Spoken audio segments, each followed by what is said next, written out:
على محمد صلى الله عليه وسلم. Assalamualaikum warahmatullahi wabarakatuh.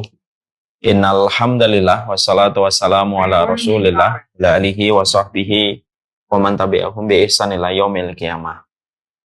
Kepada seluruh para penuntut ilmu yang hadir dimanapun berada, yang semoga Allah senantiasa memberikan kepada kita ilmu, kebenaran, dan tentunya kita mengharapkan semoga kita juga mendapatkan tebalnya akhlak kita pada kehidupan. Semoga bertambah bersih hati kita, supaya bertambah suci jiwa kita. Karena sesungguhnya tidak akan banyak bermanfaat ilmu yang kita peroleh kalau kita tidak mendapatkan hati yang bersih. Berapa banyak ilmu yang telah didapatkan manusia berujung dengan banyak kerusakan, berujung dengan banyak kemaksiatan dan dosa walaupun memiliki ilmu yang banyak. Itu disebabkan karena ilmunya ditampung oleh hati yang kotor dan ditampung oleh jiwa yang keruh. Inilah yang menjadikan kita teringat kepada apa yang dikatakan oleh Imam Al-Ghazali. Setiap penuntut ilmu harus memastikan hatinya bersih, jiwanya bening, untuk supaya setiap ilmu yang didapatkan bisa memberikan manfaat kepadanya dan menambah keridhaan Allah yang hadir pada hidupnya. Dan inilah yang menjadikan kita jangan pernah lelah meminta hati yang bersih, sebagaimana kita tidak lelah ketika kita meminta ilmu kepada Allah. Semoga Allah kabulkan qabul dan hajat kita di dalam kita memohon diberikan hati dan jiwa yang bersih dan bening. Alhamdulillah, tentunya senantiasa kita bersyukur kepada Allah atas seluruh nikmat yang Allah berikan kepada kita. Sesungguhnya syukur itu tidak ada sangkut pautnya kembali kepada Allah. Karena sesungguhnya syukur itu kembali kepada diri kita. Faman syakara fa innama yashkuru li nafsihi.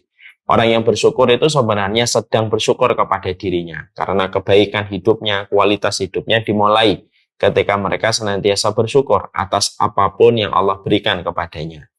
Jangan banyak melihat orang lain, jangan banyak membandingkan kehidupan orang lain. Karena perkara-perkara itu, walaupun memang terkadang kayak perkara mubah, tapi perkara itu bisa merusak bagaimana kesyukuran kita pada kehidupan kita. Ketika kita melihat orang lain, ketika kita membandingkan orang lain, yang akhirnya menjadikan rusak semua kehidupan kita. Ketika kita akhirnya berat untuk bersyukur kepada Allah, karena terlalu banyak membandingkan. Maka inilah yang menjadikan kita harus paham bagaimana kita melatih hati kita supaya gampang bersyukur kepada Allah. Jangan banyak melihat kehidupan orang. Fokuslah kepada kehidupan diri sendiri. Jangan suka membandingkan kehidupan orang. Janganlah kehidupan sosial media menarik kita setiap hari dan setiap waktunya.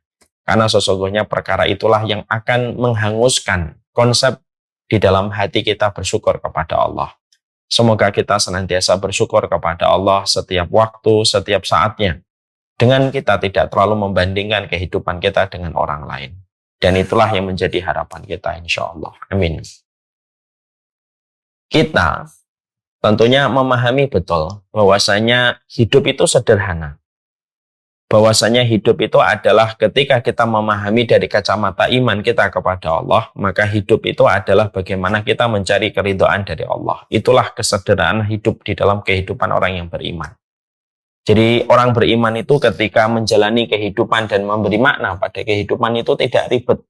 Karena memang sederhana hidup itu. Hidupmu itu adalah bagaimana kita beribadah kepada Allah, dan ibadah kita adalah bagaimana supaya kita mendapatkan keridhaan dari Allah. Inilah yang menjadikan kita harus paham.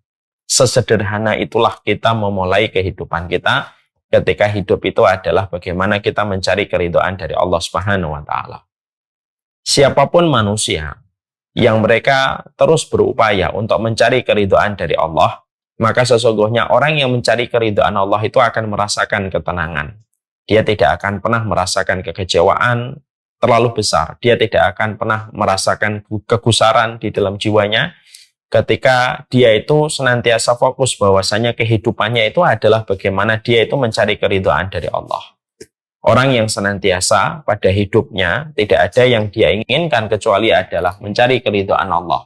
Maka dia akan dihindarkan dari berbagai macam kegoncangan hidup. Dia tidak akan banyak kekecewaan yang dia dapatkan di dalam kehidupan. Ketika manusia itu betul-betul tahu, ketika manusia itu betul-betul menyadari. Sekali lagi, hidup itu simpel. hidup itu mencari ridhonya Allah.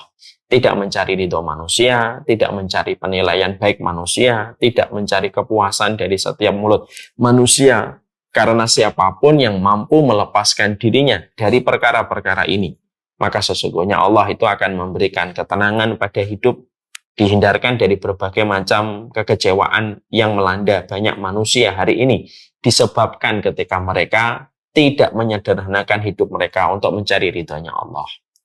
Makanya betul apa yang dikatakan oleh Allah, wa ridwanum minallahi akbar. Keridhaan Allah itu merupakan sesuatu yang paling besar dalam kehidupan.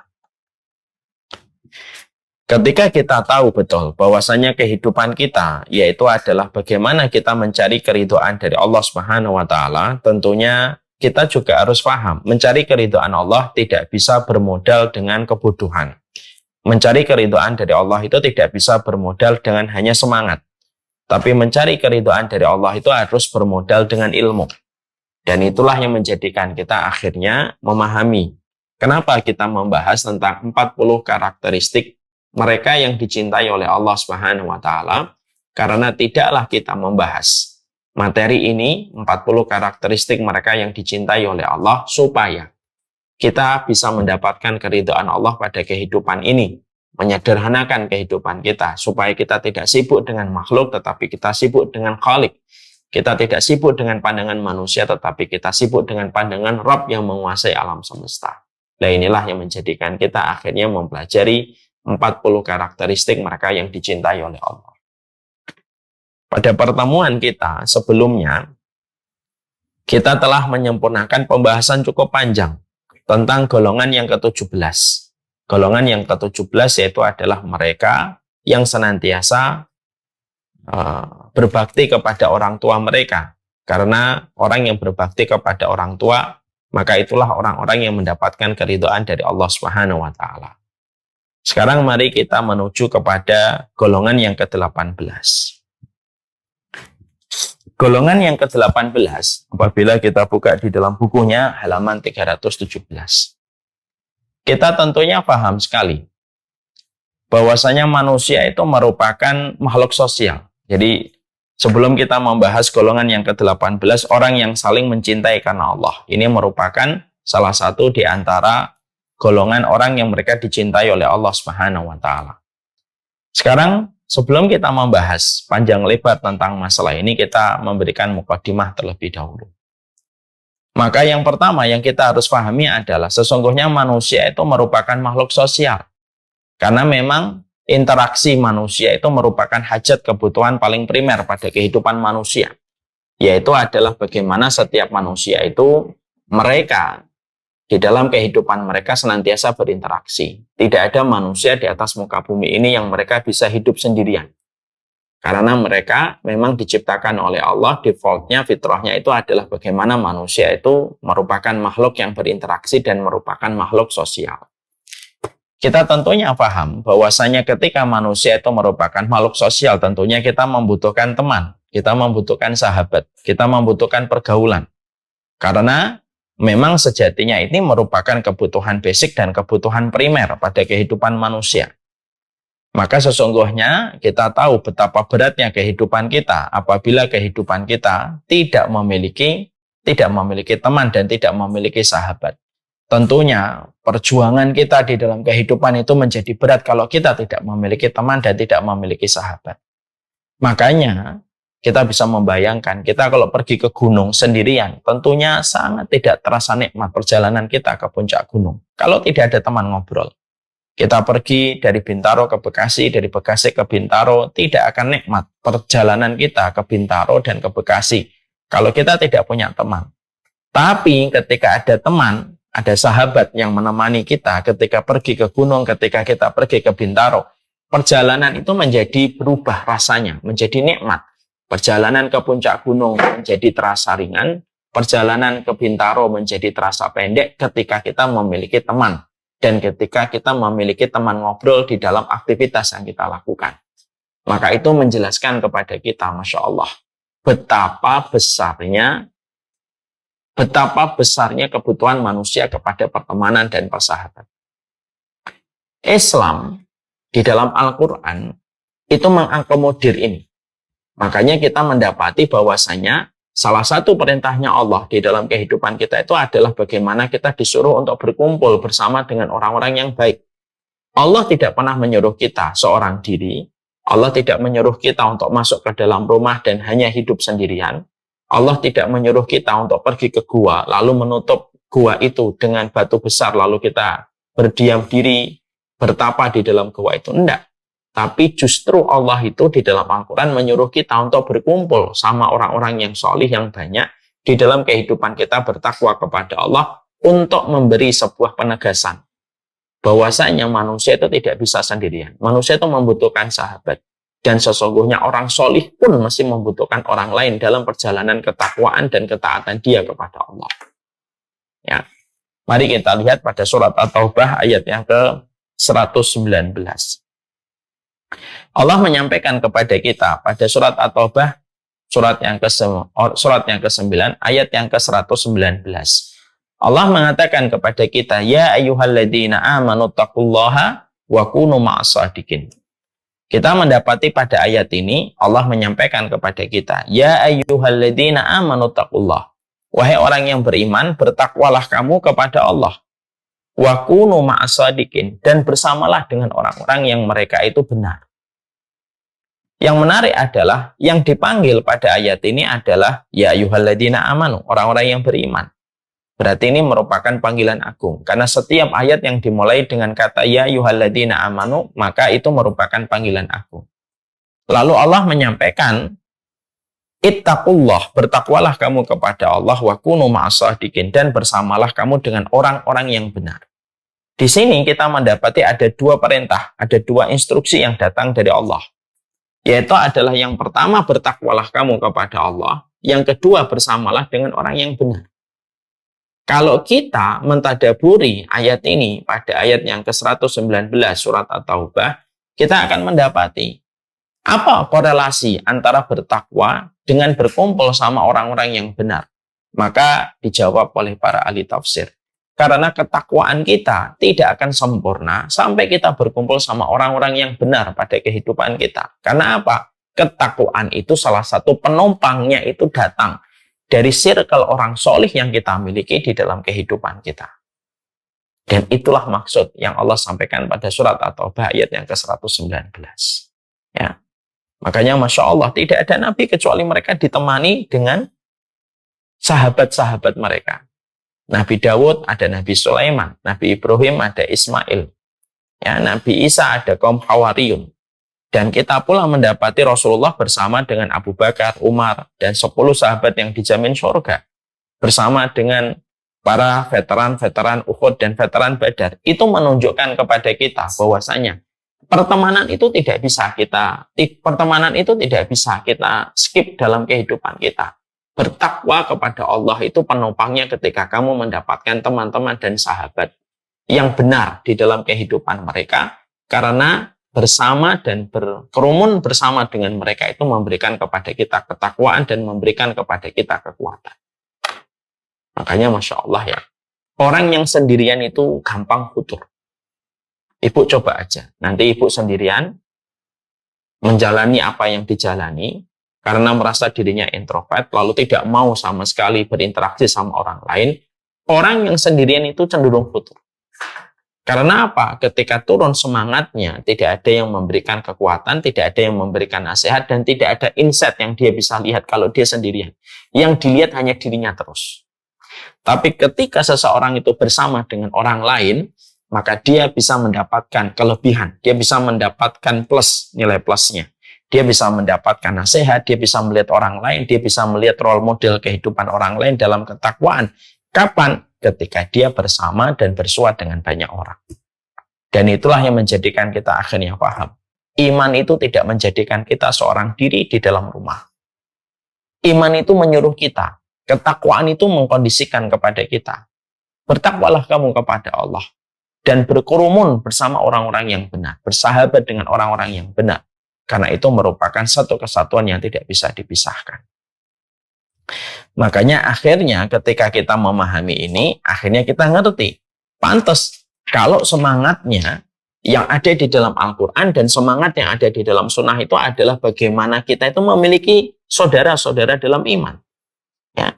Jadi surat At-Taubah ayat ke-119 ketika Allah menyuruh kita supaya kita bersama dengan orang yang benar, maka ayat ini munasabahnya, relevansinya dengan kita menjumpai banyak hukum di dalam hukum sunnah. Makanya hukumnya sunnah itu selalu mengkondisikan kita itu untuk bersaudara. Dengan tetangga kita disuruh baik. Ketika kita sholat disuruh kita itu berdekatan dengan orang yang berdekatan dengan orang yang sholat di samping kita. Disuruh kita memberikan hadiah. Disuruh kita memberikan infak. Disuruh ketika kita berkata yang baik atau diam, disuruh kita tersenyum. Di situ kita paham kenapa semua syariat itu mengkondisikan kita supaya kita senantiasa memiliki teman dan memiliki persahabatan di luar keluarga kita. Di balik perintah untuk tersenyum, di balik perintah untuk ngomong yang baik, di balik perintah untuk memuliakan tetangga, di balik perintah memberikan hadiah. Karena disitulah kita mendapati Islam itu menyuruh kita, Islam itu meletakkan syariat supaya kita memiliki teman, memiliki sahabat, yang mana ketika sahabat itu nanti difilter pada perjalanan kehidupan kita, itulah yang menjadikan akhirnya kita itu nanti bersempurna ketakwaan kita ketika kita mendapatkan sahabat-sahabat yang membackup kita, membantu kita ketika kita mendapatkan itu dalam kehidupan kita. Ya, makanya Masya Allah ya, inilah yang menjadikan kita akhirnya paham, oh pantas ya. Kalau ternyata semua kulturnya sunnah itu adalah kita disuruh nyari saudara. Kita disuruh nyari saudara. Karena di antara orang-orang yang kita berbuat baik kepada mereka, ada di antara mereka yang kelak nanti menjadi sahabat untuk kita. Karena pada dasarnya kita paham di situ. Karena memang tidak mungkin kita bertakwa kepada Allah seorang diri. Ya, di balik kita disuruh ngaji, ada sahabat yang kita temukan di majelis taklim. Di balik ketika kita memiliki teman-teman alumni SMA, lalu ada yang klop dengan kita, lalu kita sering berbagi hadiah, ternyata kita mengikat cintanya dia di dalam hatinya, akhirnya menjadi sahabat kita, lalu mendukung kita. Di balik tetangga yang kita muliakan, ada orang yang ternyata nanti menjadi sahabat kita. Di antara orang yang sering kita temui ketika sholat, lalu kita berdekat-dekatan ketika sholat, merapatkan shaf, itu ternyata ada di antara mereka yang nanti akan menjadi sahabat kita. Dan itulah relevansinya. Islam bukan hanya menyuruh bagaimana kita bertakwa dan bersama dengan orang yang benar, tapi Islam itu juga memberikan support. Bagaimana setiap syariat sunnah, bagaimana setiap birokrasi sunnah yang ada di dalam hukum, bagaimana itu bisa menjadikan kita memperoleh persahabatan dari orang-orang yang taat, dari orang-orang yang benar, supaya kita paham bahwasanya di dalam kehidupan ini kita tidak mungkin lepas dari sebuah interaksi di dalam kehidupan, dan interaksi itu merupakan salah satu hajat primer pada kehidupan manusia. Ya. Makanya inilah yang menjadikan kita akhirnya paham. Oh, berarti Masya Allah ya, berarti ini merupakan hal yang besar dalam kehidupan kita. Makanya tidak heran kalau Rasulullah Shallallahu Alaihi Wasallam itu mengatakan di dalam salah satu riwayat, ya, ada salah satu doa yang dipanjatkan oleh Rasulullah Shallallahu Alaihi Wasallam begitu indah, dan itu menggambarkan bahwasanya Rasulullah pun ya sesuai dengan apa yang tadi kita pelajari di dalam muqaddimah. Makanya salah satu doanya Rasulullah yang indah itu apa? Allahumma inni as'aluka hubbaka wa hubba man yuhibbuka wa hubba amalin yuqarribuni ila hubbika. Ya. Makanya kita mendapati perkataan yang disampaikan oleh Rasulullah sallallahu alaihi wasallam. Ya Allah, aku memohon cintamu. Ya.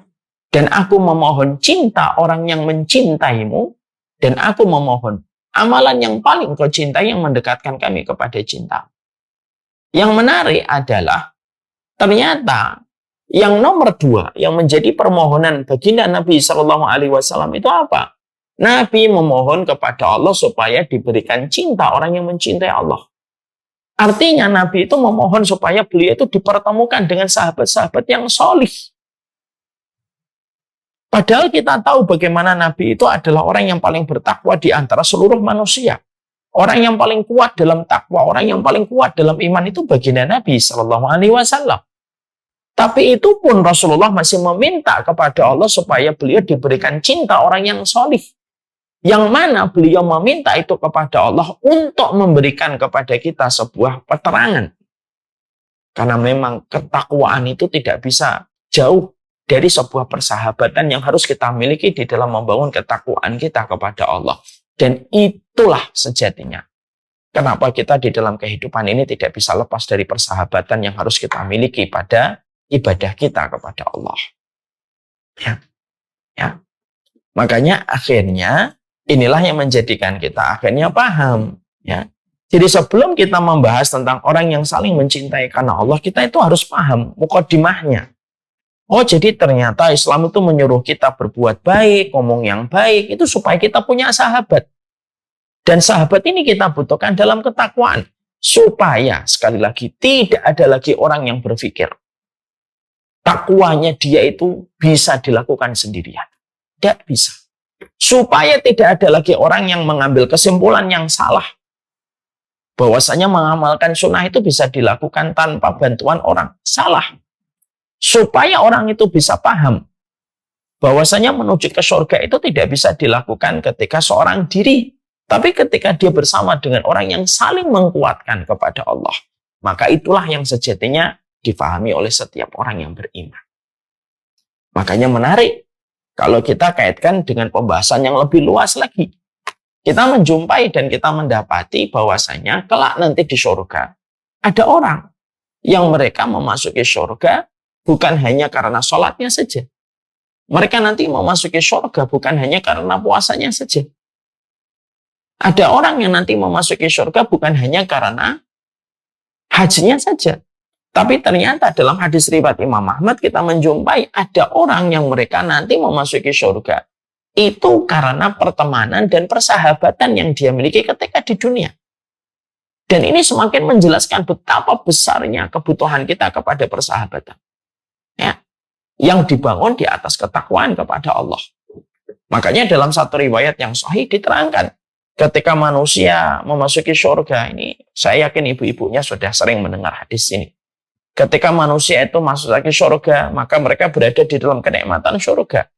Lalu setelah sekian lama mereka berada di surga, lalu mereka itu menanyakan kepada Allah, aina haula yusalluna ma'ana wa yasumuna ma'ana wa ya'maluna ma'ana. Mana orang-orang yang dulunya sholat sama kami, puasa sama kami, beramal solih bersama kami, ya Allah. Mana mereka sekarang? Lalu dijawab sama Allah, haula'i finna. Orang-orang yang kamu tanyakan, teman-teman yang kamu tanyakan, yang dulu pernah menemani kalian di dalam sholat, pernah menemani kalian di dalam puasa, menemani kalian di dalam amal soleh, itu mereka berada di dalam neraka. Maka akhirnya orang-orang ini ingin sekali supaya teman-teman itu menemani mereka di surga. Allah memberi syafaat kepada mereka, Allah memberikan izin kepada penduduk surga ini untuk memberi syafaat, dan Allah mengizinkan orang-orang itu diberikan syafaat. Lalu penduduk surga itu turun ke neraka, yang mana penduduk surga tidak bisa dibakar oleh api neraka.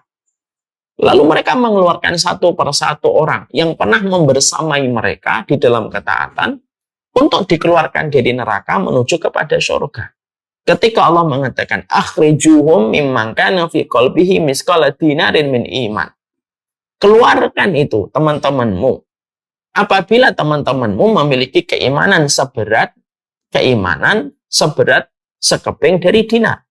Jadi kalau ada temanmu yang imannya itu sekeping dinar beratnya, keluarkan mereka, masukkanlah mereka ke surga. Lalu penduduk surga itu mengeluarkan itu teman-teman mereka yang memiliki berat keimanan itu seberat kepingan dinar.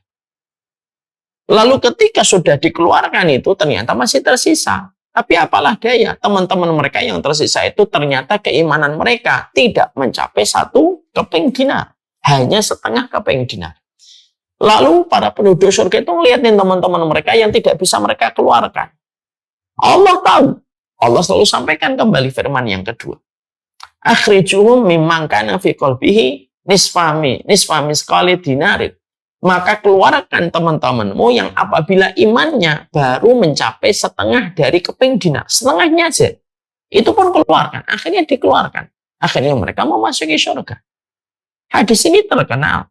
Hadis ini memberikan kepada kita sebuah arti. Loh, sampai perjalanan ke surga pun, ada orang yang nanti ketika mereka memasuki surga, itu mereka mendapatkan surga. Itu bukan karena sholatnya, bukan karena puasanya saja. Tapi selamatnya mereka dari neraka sampai akhirnya memasuki surga itu ya karena syafaat dari teman-teman mereka, sahabat-sahabat yang pernah mereka berkumpul pada waktu di dunia, di dalam ketaatan, di dalam amal solih, lalu akhirnya teman-teman mereka yang di surga mencari teman-teman mereka yang ada di neraka untuk dikeluarkan dari neraka dan untuk dimasukkan ke dalam surga. Dan itu menunjukkan kepada kita, apa yang ditunjukkan kepada kita?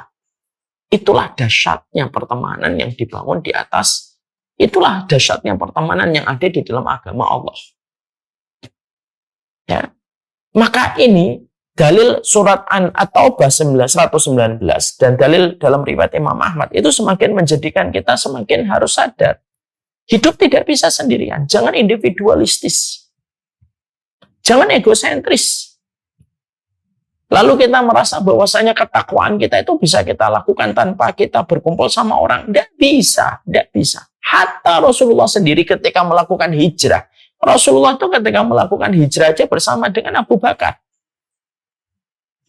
Ya, setingkat Nabi Isa pun masih ditemani dengan kaum Hawariyun. Ya, setingkat kita menjumpai Nabi Musa pun ditemani Nabi Harun. Karena apa? Karena kita tidak bisa sendirian. Dalam kehidupan kita. Menapak kehidupan itu adalah kita tidak bisa sendirian. Dan itulah yang menjadikan kita harus paham. Kita ini berkebutuhan besar kepada pertemanan-pertemanan yang kita miliki di dalam menapak jalan ketaatan kita kepada Allah. Kita ini butuh. Ya. Makanya akhirnya kita bisa korelasikan tadi dengan doanya Rasulullah. Rasulullah itu pun masih meminta cintanya orang yang mencintai Allah. Itu hatta Rasulullah. Kalau Rasulullah saja masih meminta cintanya orang solih yang membersamai mereka, yang membersamai beliau di dalam perjuangan beliau untuk menegakkan risalah yang Allah amanahkan kepada baginda Nabi, itu hati itu Rasulullah. Apalagi di dalam kehidupan kita. Dan itulah yang menjadikan kita akhirnya memahami. Ya. Mukaddimah ini saya sampaikan sebelum kita membahas orang yang saling mencintai karena Allah itu nanti apa kewajibannya, bagaimana bentuknya. Saya ingin menyampaikan dan menyadarkan untuk kita sekaligus memberikan refleksi dan perenungan. Kita itu tidak bisa sendirian. Kita tidak bisa sendirian. Ya. Jangan pernah merasa bangga kalau kita itu sendirian. Ya. Karena Allah itu justru menyuruh kita untuk berkumpul, bergaul dengan kebanyakan orang, terutama orang-orang yang benar. Karena pada dasarnya Allah tahu betul, ketakwaan itu tidak akan pernah sempurna sampai kita berkumpul bersama dengan orang-orang yang benar. Ini yang kita harus paham. Makanya akhirnya kita mendapati, makanya di dalam masalah pertemanan juga kita harus paham ya. Tidak salah kalau Imam Ibnu Rajab lalu menyampaikan kepada kita. Pertemanan itu merupakan sebuah kebutuhan primer manusia. Tapi Imam Ibnu Rajab lalu menerangkan kepada kita. Yang diterangkan oleh Imam Ibnu Rajab itu adalah sesungguhnya pertemanan itu setidaknya ada 4 klasifikasi dan 4 jenis. Ya. Nanti jenis yang pertama inilah yang akan menjadi pembahasan sesuai dengan pokok di buku. Tapi kita harus tahu, pertemanan itu ada 4 jenis yang dikatakan dan dijelaskan oleh Imam. Ya. Yang pertama, yaitu adalah teman itu selayak nutrisi. Ya, teman itu selayak nutrisi. Gizi, komposisinya.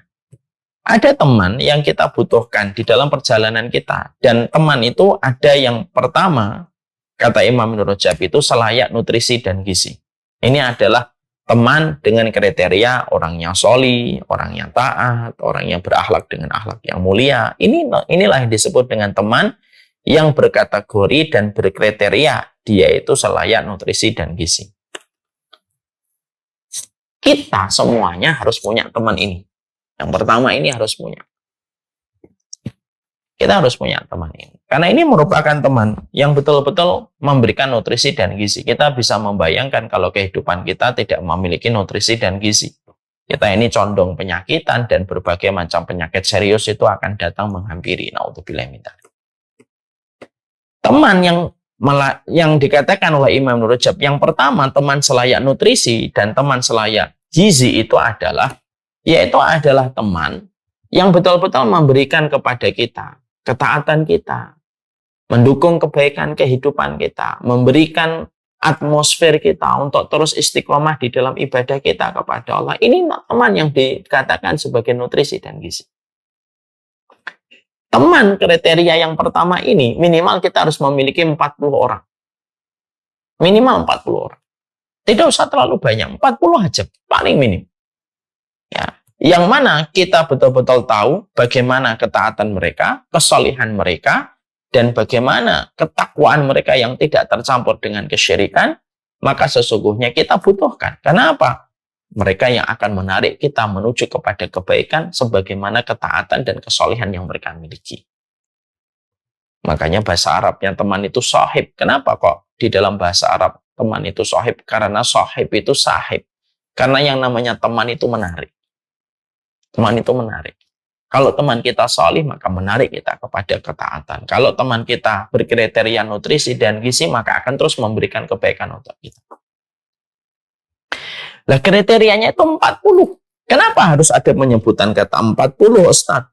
Karena sesungguhnya ketika kita memiliki teman, kriterianya nutrisi dan gizi yang terus memberikan kebaikan kepada kita, ketika melihat mereka mengingatkan kita akhirat, kalau kita salah, mereka mengingatkan dengan cara yang lembut akan kesalahan kita.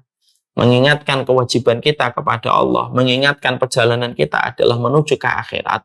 Maka sesungguhnya kenapa harus 40 Ustaz minimal? Yang harus kita lihat di inbox handphone kita. Kenapa 40 Ustaz? Karena kita harus paham. Kenapa 40? Karena sesungguhnya 40 itu kita mendapati sebuah riwayat dan sebuah hadis. Man shalla alaihi arba'una rajulan la yusyrikuna billah illa syafa'ahumullah.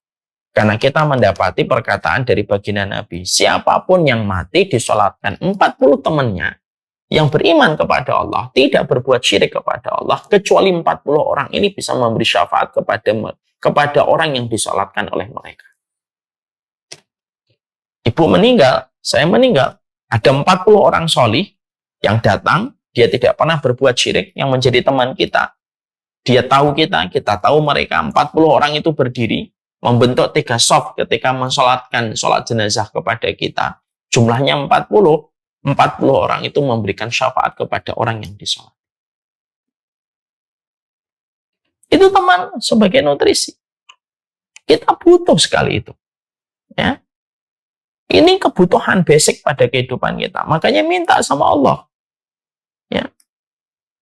Lihat itu handphone kita ini. Mana itu teman-teman yang berkategori sebagai nutrisi dan sebagai gizi untuk kita. Minta kepada Allah. Dalam tidak usah banyak-banyak. 40 aja. Minimal. Tapi itu pun sudah memberikan efek yang luar biasa. Kekuatan yang kita dapatkan kalau kita mendapatkan 40 orang yang taat kepada Allah. Insyaallah. Makanya kalau kita merasa belum dapat, cari. Kita betul-betul harus mencari. Dan kita menjemput bola. Untuk bertemu sama teman-teman yang mereka itu bisa menjadi nutrisi dan menjadi gizi untuk kita. Itulah indahnya. Makanya kalau cerita tentang poin yang pertama ini selalu saya ingat itu. Tentang perjalanan Abu Darda itu seorang sahabat Ansor, sahabat besar. Beliau itu masuk Islam itu ya karena sahabatnya. Bagaimana kok seorang Abu Darda itu masuk Islam karena sahabatnya? Karena Abdullah bin Ruwahah. Abdullah bin Ruwahah itu sahabat Ansor yang lebih dulu masuk Islam sebelum Abu Darda. Ketika dia mendapati Abu Darda,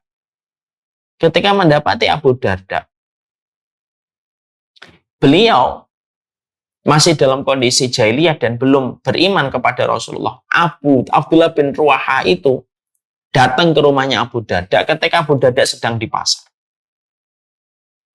Lalu dia menuju ke satu kamar. Karena di rumahnya Abu Darda radhiyallahu anhu dulu itu ada tempat kamar yang dikhususkan untuk menyembah berhala. Maka Abdullah bin Ruwahah masuk ke kamar itu, menghancurkan semua patung-patung itu, lalu pergi begitu saja. Sempat Ummu Darda yang menjadi istrinya Abu Darda teriak-teriak ketakutan karena khawatir akan terjadi pertumpahan darah di antara dua sahabat yang sudah kental selama ini. Tapi ternyata Abu Darda ketika menjumpai kamarnya berantakan ketika Tuhan yang dia sembah itu dirusak sama Abdullah bin Ruwahah, tapi justru menjadi titik kesadaran Abu Darda. Dia berkata, oh berarti Tuhan saya ini tidak bisa sama sekali untuk menolong dirinya. Kalau menolong dirinya aja tidak bisa, apalagi menolong orang lain dan menolong manusia. Dari situlah Abu Darda langsung mengejar Abdullah bin Ruwahah, lalu meminta supaya diantar Abdullah bin Ruwahah ketemu dengan baginda Nabi. Dan akhirnya beriman kepada Rasulullah. Itu disebabkan siapa? Abdullah bin Ruwahah. Dengan izin Allah.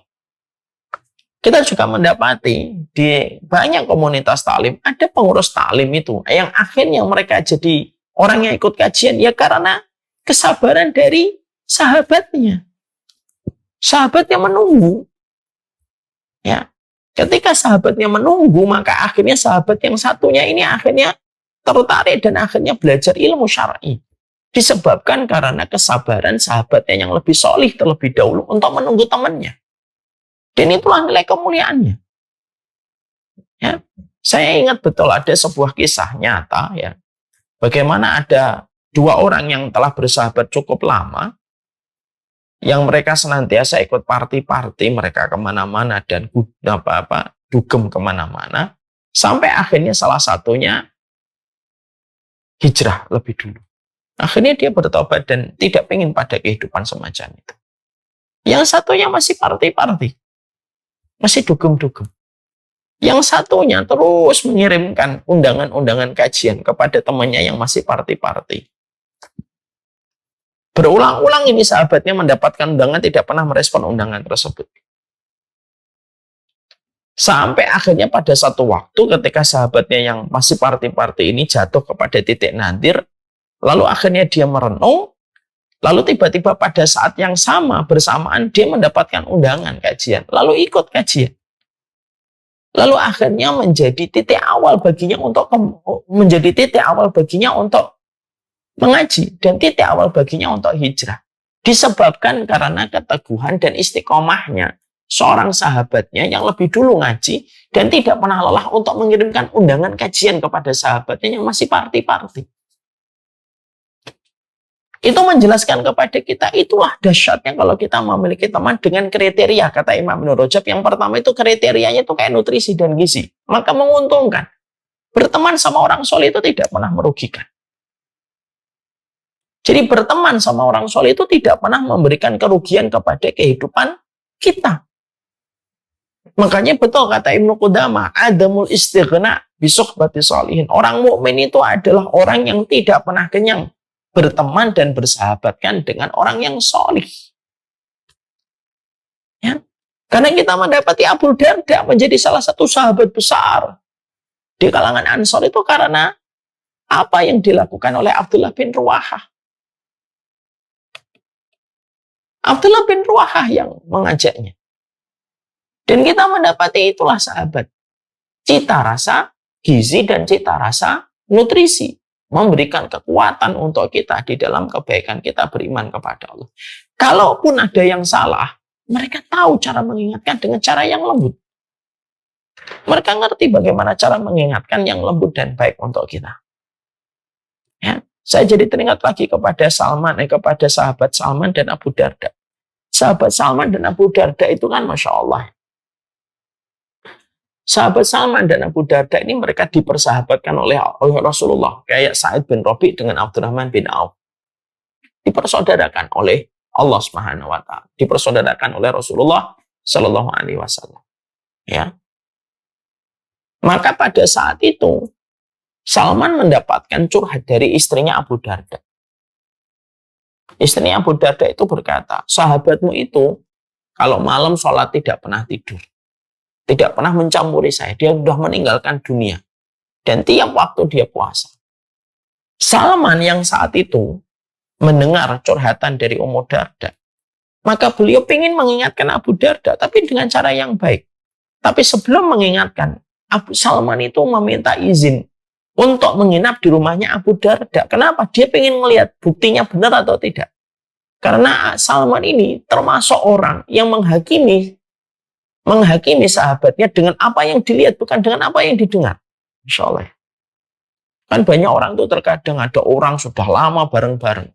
Ada satu kabar, dia menghakimi temannya dengan apa yang didengar, bukan apa yang dilihat. Menghakimi gurunya dengan apa yang didengar, bukan apa yang dilihat. Ini kan kesalahan ini. Salman ini tahu curhatan dari Abu Darda, dari Ummu Darda. Tapi Salman tidak langsung menghakimi, dia pengen tahu dulu. Maka dia meminta izin kepada Abu Darda. Tanpa disadari oleh Abu Darda, Salman meminta izin untuk nginap, untuk melihat betul atau tidak yang diceritakan. Masya Allah, Salman akhirnya nginap di rumahnya Abu Darda. Dan betul ketika habis Isya, Abu Darda langsung bangun habis sholat malam itu cuma tidur sebentar sekali, terus langsung bangun mau sholat malam. Dipegang sama Salman. Mau kemana? Mau sholat. Jangan sholat, tidur dulu. 6, tidur. Saya mau sholat. 6, tidur. Maka akhirnya Abu Darda tidur. Baru sebentar, lubuk, bangun lagi, mau sholat lagi, ditahan lagi oleh Salman. Tidur. Dan itu dilakukan, dan itu terjadi berulang-ulang. Sampai akhirnya ketika di waktu sudah sepertiga malam yang terakhir, barulah ketika Abu Darda bangun kembali, dibiarkan oleh Salman dan mereka akhirnya sholat malam. Lalu ketika paginya habis sholat subuh, Abu Darda balik lagi ke rumahnya Abu Darda. Dan Abu Darda mengatakan, saya puasa, makan. Saya puasa, makan. Saya puasa, makan. Akhirnya makan. Maka setelah makan, barulah pada saat itu Salman itu mengingatkan dengan indah. Sesungguhnya pada dirimu ada hak, pada istrimu ada hak, pada keluargamu ada hak. Lalu dikatakan oleh Salman kepada Salman Al-Farisi dengan sebuah perkataan yang sangat indah. Fa'ti ulla dihaqqin haqqahu. Berilah setiap hak itu. Berilah setiap bagian itu haknya masing-masing, wahai Abu Darda. Ini menceritakan kepada kita apa? Menceritakan kepada kita, yaitu teman cita rasa nutrisi. Jadi teman cita rasa nutrisi itu Masya Allah. Itu merupakan perkara yang sangat kita butuhkan dalam kehidupan. Minimal 40. Minimal 40. Yang kita betul-betul harapkan mereka memberi nasihat kepada kita. Memberikan kebaikan untuk kita. Menguatkan kita dalam perjalanan ketaatan kita. Kita harus punya 40. Jangan hanya mengandalkan istrimu. Jangan hanya mengandalkan anak-anakmu. Istri dan anak itu merupakan kekuatan kita, tapi bukan satu-satunya. Kekuatan kita datang dari 40 orang yang kita berbuat baik untuk mereka, bermuamalah dengan mereka. Lalu merekalah yang tulus datang menyolati kita, dan merekalah tulus yang membantu kita dan menguatkan kita dan memberikan nasihat untuk kita. Dan itulah yang disebut dengan teman cita rasa nutrisi. Ya. Yang kedua, yang kita dapatkan teman dengan cita rasa obat. Jadi ada namanya yang dinamakan dengan obat. Teman selayak obat, kata Imam Ibnu Rajab. Apa itu teman selayak obat itu? Yang kita butuhkan pada saat-saat tertentu. Yang kita butuhkan pada saat-saat tertentu saja. Contoh, saya pedagang. Maka ketika saya pedagang, saya membutuhkan orang yang pandai tentang masalah strategi digital marketing misalkan. Saya mendatangi dia pada saat saya lagi butuh. Itu namanya teman selayak obat. Butuh gak kita? Butuh lah. Kita misalkan teman bengkel, misalkan kita punya teman bengkel, mobil kita rusak. Lalu kita memanggilnya, meminta tolong kepadanya untuk menservis mobil kita yang rusak. Itu yang namanya teman selayak, itu teman yang selayak obat. Ya. Yang mana ya kita itu mendatangi mereka pas pada saat-saat tertentu saja, tidak setiap waktu. Ya ketika kita pas lagi ada kebutuhan tentang apa yang kita perlukan, lalu baru datang kepada teman-teman yang sifatnya teman-teman ini adalah teman selayak obat. Ya. Dan ini sangat ini sangat tertentu sekali. Ya. Saya pengen pergi, misalkan saya pengen pergi ke satu tempat gitu, saya kontak teman saya yang ada di sana untuk membantu saya nanti ketika di sana urusan-urusan muamalah dan bisnis saya. Ini teman selasa obat. Ada teman yang ketiga yang dikatakan oleh Imam Ibnu Rajab, yaitu adalah teman selayak penyakit. Teman itu selayak penyakit itu adalah teman yang apabila kita berjumpa dengannya, itu mendatangkan berbagai macam kegelisahan dan keresahan dalam hidup kita. Jadi kalau ketemu dia itu rasanya gelisah aja. Kalau ketemu itu kita jadi kecewanya banyak. Kalau ketemu itu syukur kita jadi hilang. Kalau ketemu itu jadi sabarnya hilang. Nah ini hati-hati nih. Ini teman yang berkategori dengan cita rasa sebagai penyakit. Jadi ada teman yang mereka itu cita rasanya sebagaimana penyakit. Yang mana setiap berjumpa dengannya, bertemu dengannya, tidak menambah ketaatan kita. Justru kesyukuran kita menipis. Justru kesabaran kita meranggas. Justru ketaatan kita menjadi berkurang. Lalu kita merasakan banyak kekecewaan. Lalu kita merasakan banyak kegelisahan setelah kita berjumpa dengan mereka. Maka ini merupakan teman berkategori sebagai penyakit. Yang mana kita betul-betul harus menjaga jarak dengan teman-teman yang semacam ini. Ya, mana teman yang apabila kita ketemu tuh obrolannya itu madharat semua. Obrolannya itu tidak ada yang bermanfaat sama sekali. Ya, sehingga akhirnya kebaikan-kebaikan ilmu yang telah kita pelajari itu menjadi hilang. Gara-gara teman-teman yang kita tidak sadari dan tidak kita waspadai, ada teman yang berkategori mereka itu memiliki penyakit. Mereka memiliki penyakit. Yang kita kalau terlalu lama kemungkinan akan tertular dengan penyakit itu. Ini kita hati-hati. Ya. Makanya kita mendapati ada sebuah kaidah yang sering saya sampaikan. Inna su'al khuluqi yu'di. Penyakit buruk itu nular. Ibu ketemu teman gibah, itu termasuk salah satu teman berkategori penyakit. Maka sesungguhnya gibah. Pertama, kalau kita bersanding sama orang yang suka gibah, kata Imam Syafi'i, hari ini kamu diajak gibah tentang orang, besok bisa jadi kamu digibahin oleh mulutnya. Maka ketika kita bertemu sama orang yang gibah, lama-lama akhirnya memberikan efek kepada kita. Kita tertular dengan penyakit gibahnya. Dan akhirnya apa? Ya akhirnya mendapatkan banyak kerusakan pada kehidupan kita.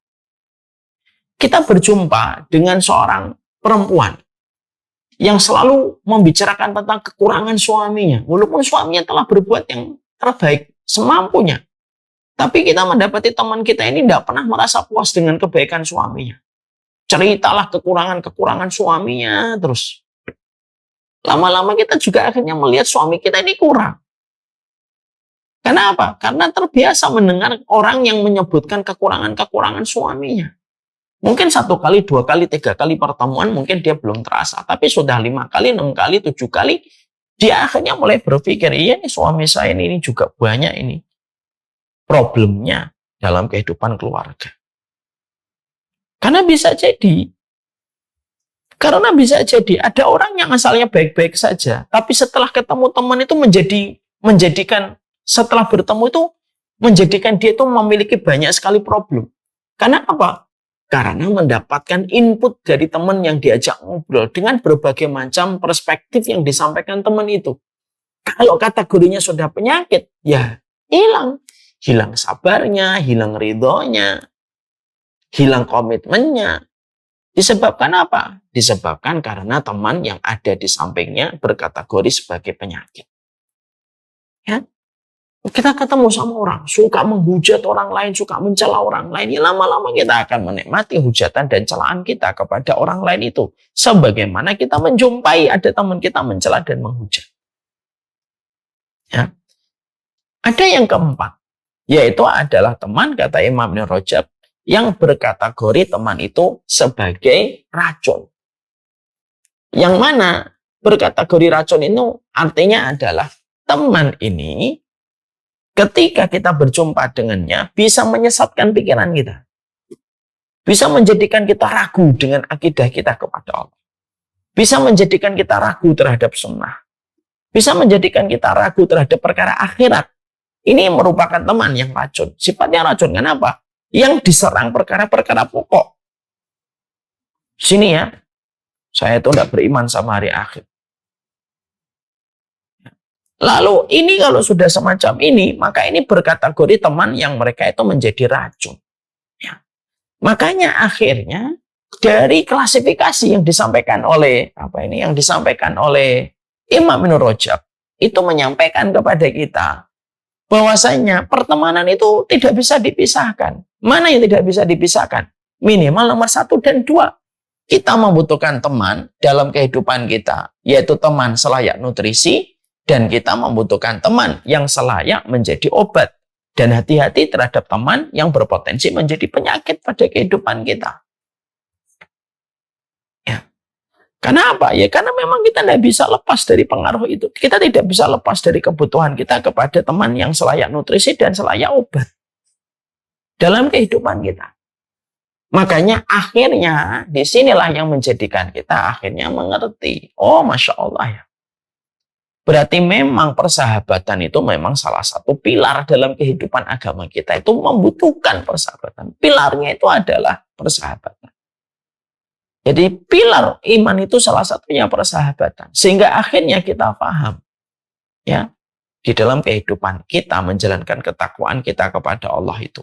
Ketakwaan kita kepada Allah itu tidak akan sempurna sampai kita mendapatkan persahabatan dan pertemanan yang membantu membackup kita dalam perjalanan kita kepada Allah. Bersama dengan teman dan sahabat.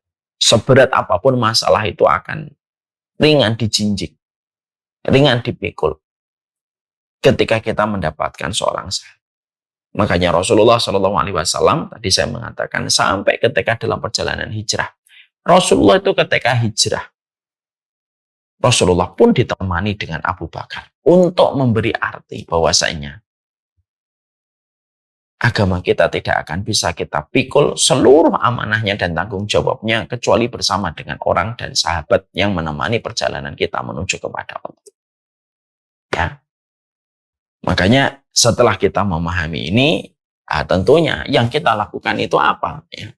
Tentunya yang kita lakukan setidaknya 2. Ya. Kita itu yang pertama, berdoalah kepada Allah supaya kita itu diberikan oleh Allah teman-teman dan persahabatan minimal 40.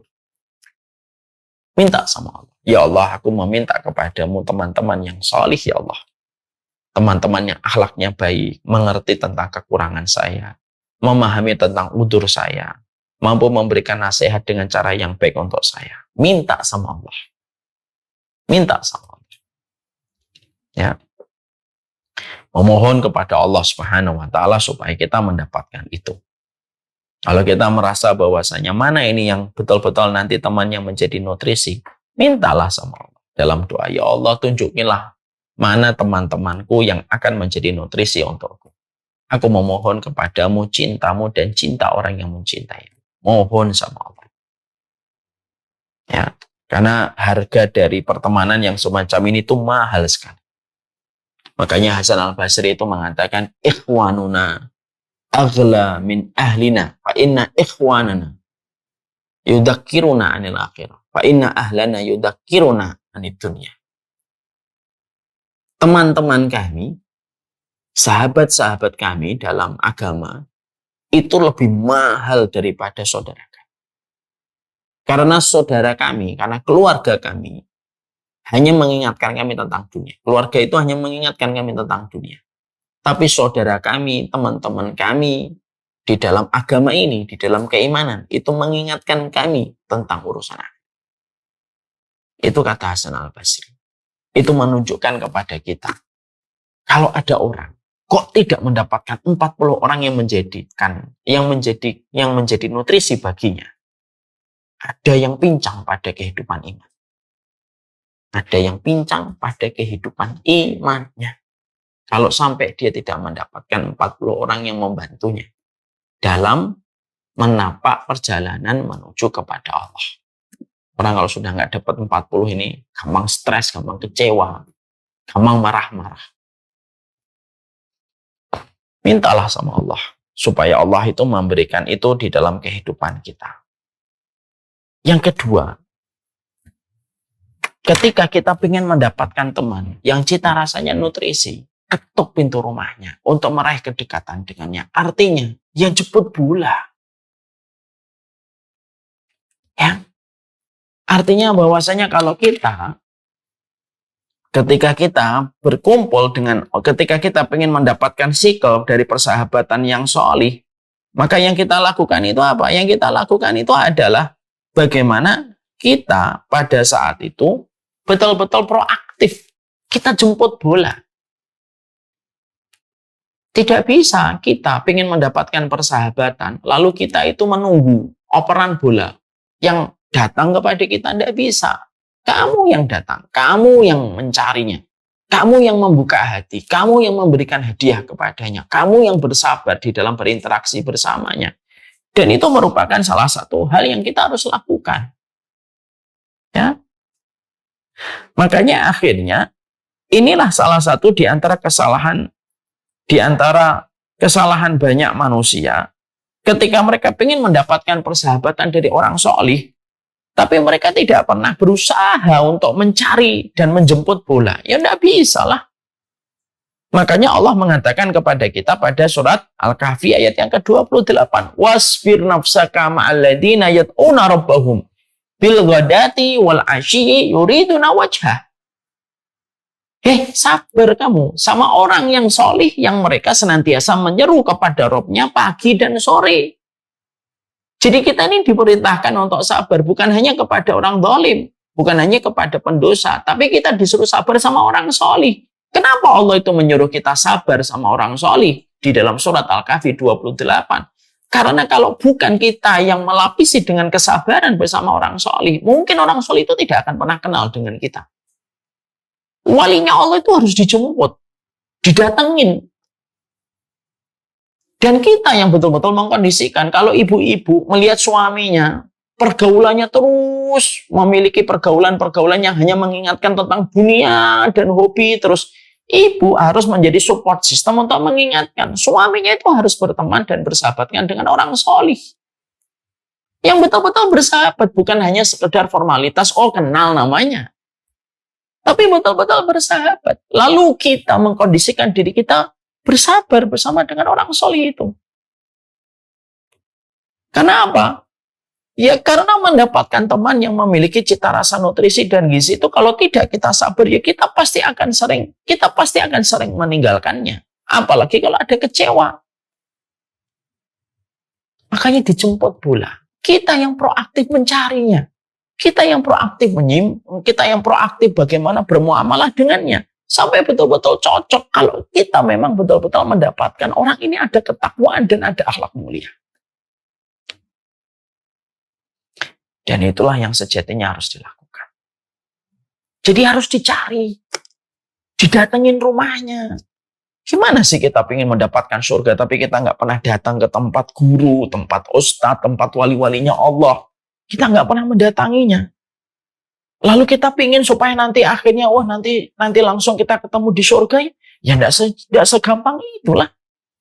Para sahabat dikenang oleh Rasulullah itu ya karena perjuangan para sahabat itu sampai mereka tinggalkan rumah. Mereka meninggalkan Mekah, menemani Rasulullah ke kota Madinah. Dan itu pelajaran untuk kita. Memang begitu cara kita.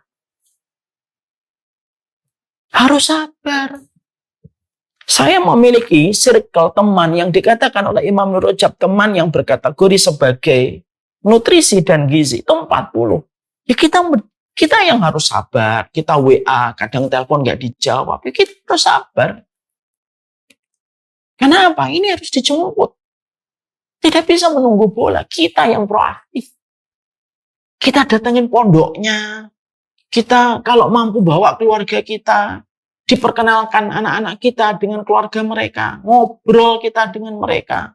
Dan itu yang harus dilakukan. Lah banyak orang hari ini, di tengah zaman materialisme, persahabatan itu dibangun di atas profit. Dan dibangun di atas hubungan mutualisme dan cuan. Sehingga akhirnya kita tidak pernah mendapati teman yang bercita rasa sebagaimana cita rasa akhirat. Tidak ada mutualisme, tidak ada profit, tidak ada cuan pada kehidupan itu. Ya. Yang menjadikan akhirnya apa? Kehilangan sesuatu yang menjadi karunia besar pada kehidupan kita. Ya. Maka maaf ya, beriman kepada Allah itu adalah sebuah kewajiban. Tapi mendapatkan sahabat yang membantumu beriman kepada Allah itu karunia besar. Dan itu harus dijemput. Ya. Makanya kenapa sih di dalam literasi, dalam ulama salaf itu ilmu didatangin ya supaya murid itu mendatangi tempat guru, kenal dengan gurunya, paham. Kita mendatangi pondok, kita mendatangi tempat ustadz yang kita belajar darinya. Supaya betul-betul kita mendapatkan pertemanan yang baik dan persahabatan yang baik. Lingkungan, yaitu yang vibes-nya itu positif dalam urusan akhirat kita. Dan kita betul-betul yang harus membangun itu. Sekali lagi ya, kalau ingin mendapatkan orang yang solih, kita yang proaktif. Dan kalau bisa itu yang mendapatkan yang betul-betul solih sekalian. Kita lihat ada orang solih sekalian minta sama Allah, ya Allah saya ingin supaya keluarga saya dekat dengan keluarganya. Ya. Jangan gampang kecewa, jangan gampang ngambek, jangan gampang marah-marah. Ketika kita sedang berhubungan dengan orang yang kita pandang itu, menurut kita ini solih, baik, berilmu. Kita harus sabar. Ya. Makanya Masya Allah saya kadang harus datang ke pondoknya. Kita harus nelpon sabar, kadang nggak dijawab. Itu merupakan bagian dari proses. Kita menjemput bola. Karena apa? Karena profitnya gede di dunia dan di akhirat. Dan hari ini tuh seakan-akan itu menjadi karunia besar. Kenapa itu menjadi karunia besar? Karena semua orang hari ini membangun persahabatan itu di atas hubungan mutualisme. Di atas masalah cuan, di atas masalah profit dan bisnis. Ya enggak apa-apa, memang enggak apa-apa. Persahabatan dibangun di atas hubungan sahabat, atas bisnis, hubungan mutualisme, enggak apa-apa. Tapi jangan sampai menghilangkan kultur yang pertama. Persahabatan yang dibangun di atas ketakwaan. Ya. Kalau bukan teman-teman kita yang solih, yang mendoakan kita, membackup kita, membantu semua urusan-urusan kita, terus siapa kalau bukan mereka? Dan ini yang menjadi perhatian kita. Inilah baru mukadimah. Jadi mukadimah ini, saya sampaikan mukadimah ini bahwasanya manusia itu merupakan makhluk sosial. Di mana ketika manusia itu merupakan makhluk sosial, ya kita memang membutuhkan interaksi. Tidak bisa membangun kesolihan itu pribadi dengan individualistis dan egosentris yang kita miliki.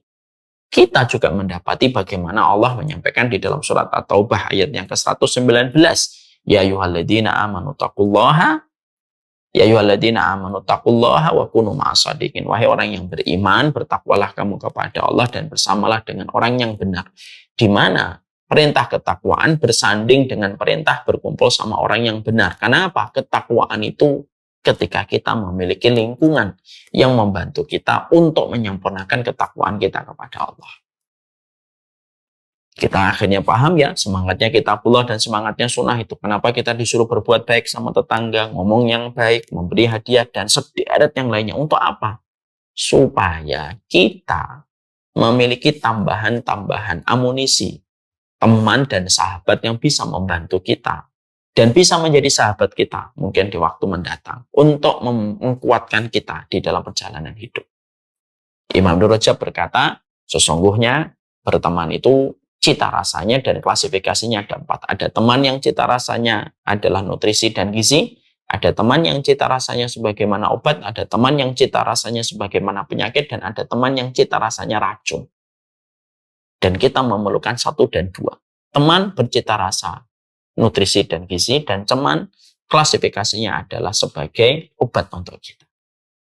Dan ketika kita paham keimanan kita sangat memerlukan pertemanan, mintalah kepada Allah. Kalau kita merasa belum memiliki 40 orang yang solih di dalam kehidupan kita, di sisa kehidupan. Yang kedua, yaitu adalah kita tentunya yang mendatangi proaktif untuk menjemput orang solih. Mendapatkan cintanya, mendapatkan rahmat pada hatinya. Karena sesungguhnya berkumpul sama orang taat itu harus disertai dengan perjuangan yang kita berikan dan kesabaran yang kita torehkan. Wasbir nafsaka ma'alladina yata'una rabbahum bil qadati wal asyi yuriduna wajha. Nah, ini muqaddimah. Baru setelah ini kita bahas. Nah, terus hubungan saling mencintai karena Allah itu kayak apa? Kalau kita sudah dapat, akhirnya kita punya alasan, kita punya way, kenapa kita harus membuka hati kita untuk orang lain, terutama yang sejenis ya, jangan dipakai untuk yang lawan jenis ya. Kita akhirnya tahu way-nya kita, kenapa kita harus butuh sahabat, butuh 40 orang gitu. Lalu bagaimana memberikan maintenance supaya betul-betul pertemanan kita dibangun di atas kecintaan kita kepada Allah. Nah, itulah yang menjadi pembahasan kita part yang kedua. Semoga memahami apa yang menjadi penjabaran dan penjelasan kita. Semoga Allah memberkahi dan semoga Allah menerima setiap ilmu yang kita lakukan, berbuah dengan keberkahan dengan amal yang kita kerjakan.